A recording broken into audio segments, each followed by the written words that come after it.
กับทักทายสบายดีและสวัสดีเด้อพี่น้องปกปายเพื่อสุขุสุคนเนาะทั้งฝั่งลาวฝั่งไทยใส่ก็แล้วแต่ก็ยินดีต้อนรับเข้าสู่ช่อง YouTube บ่าวสอนไซส์แนลพี่น้องวันนี้บ่าวสอนไซส์ก็ คนอื่นเบิดก็ฝากกดไลค์กดแชร์กดติดตามมาให้เด้อพี่น้องแล้วก็ขอบคุญขอบคุณเนาะที่มาเบิ่งมาชมมาติดตามส่งให้วันนี้บ่าวสอนไซส์ก็สิมา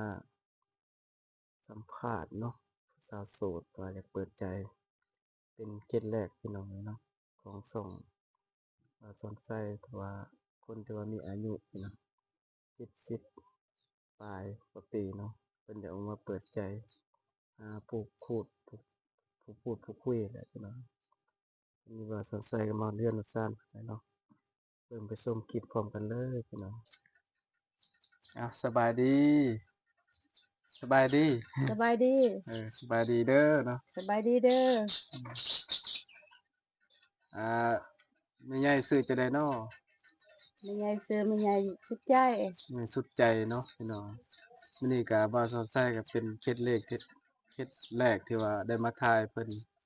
นก็บ่เคยออกกล้องออกสังเนาะก็แม่นบ่ทันแล้วได้บ่ทันได้ชำนาญกับกล้องเพราะว่าเพิ่นก็ครั้งแรกเนาะครั้งแรกเด้อที่ว่าออกมาเปิดใจพี่น้องออกมาเปิดใจ อายุเท่าใดล่ะอายุ52อายุ52ปีเนาะแม่นแหละเพิ่นก็มื้อนี้ออกมาเปิดใจเนาะแม่นบ่แม่นแหละออกมาเปิดใจพี่น้องเอ้ยพี่น้องทั้ง FC ทั้งฝั่งไทยเนาะผู้ใดเห็นแล้วก็อยากพูดอยากคุยก็แชตคอมเมนต์มาหาบ่าวสอนใช้จั่งใดเพจใช้บ่ใช่เพจบ่ได้ใช้บ่เฮ็ดบ่มีแต่ทันเบอร์โทรเนาะมีแต่เบอร์โทรมีเบอร์โทรพี่น้องเอ้ยบัดนี้สิเปิดรับหั้นโทรสมมุติว่ามาหาตัวนี้โลดติให้เจ้าผู้บ่าวผู้แพ้วนี่รับได้หั้นประมาณจักปี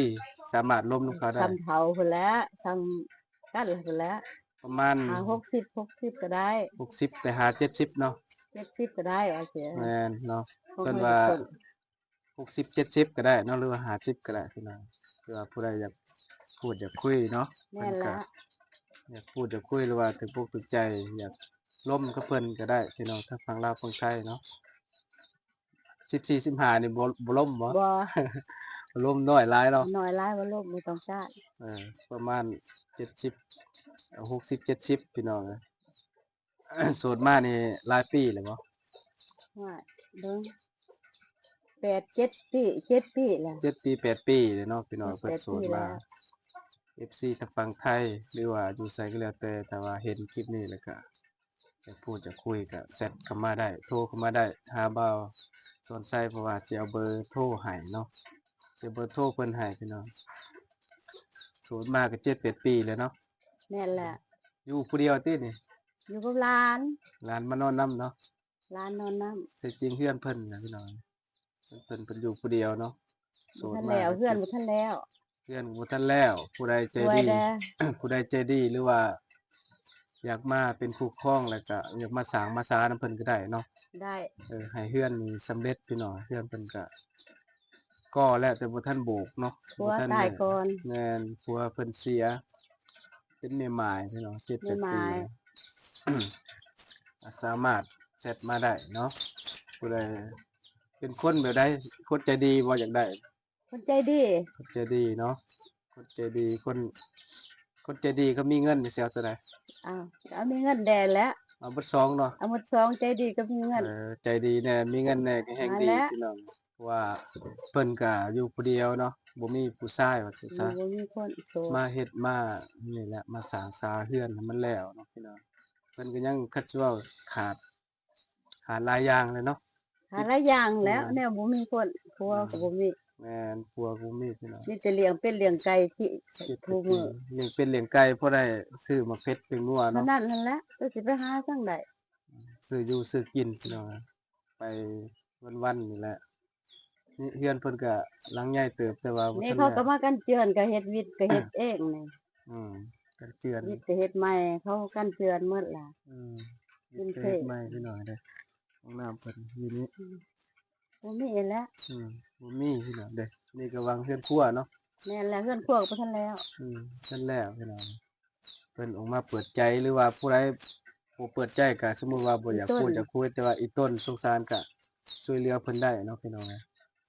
คันสิว่าแล้วเบิดซองออกมาเปิดใจแน่แล้วก็ออกมาแบบว่าขาดเคินนี่แหละเนาะ ขาดเคินเลยทุกอย่างหาเช้ากินค่ำ หาเช้ากินค่ำเนาะขาดเงินขาดคันค่ำเนาะซุมื้อนี้แฮงเครื่องของก็แพงพี่น้องเครื่ บ่ องข มี องก็ แล้ว แพง ความ หลาย บ่มีทุกอย่างแล้วของในอยู่ผู้เดียว อืม ร้านก็เฮียนก็บ่มีหอนเงินให้เฮียน อืม ทุกอย่างหั้นแหล้วความทุกข์นี่ ทุก จะว่า อย่ง มาเปิดใจ เอามาเปิดใจพี่น้องเปิดใจหาผู้พูดคุยเนาะ แม่นแล้ว กินข้าวแล้วบ่กินข้าวเช้าแล้วบ่ กินแล้ว กินกับหยัง โอ้ยกินกับออมไข่มดแดง ไข่มดแดงเนาะอาหารตามฤดูกาล อา เด้อ หาร พี่น้ ตา อ ม ง ฤดูกาล ยามนี้ก็ไข่มดแดงก็เริ่มไข่แล้ว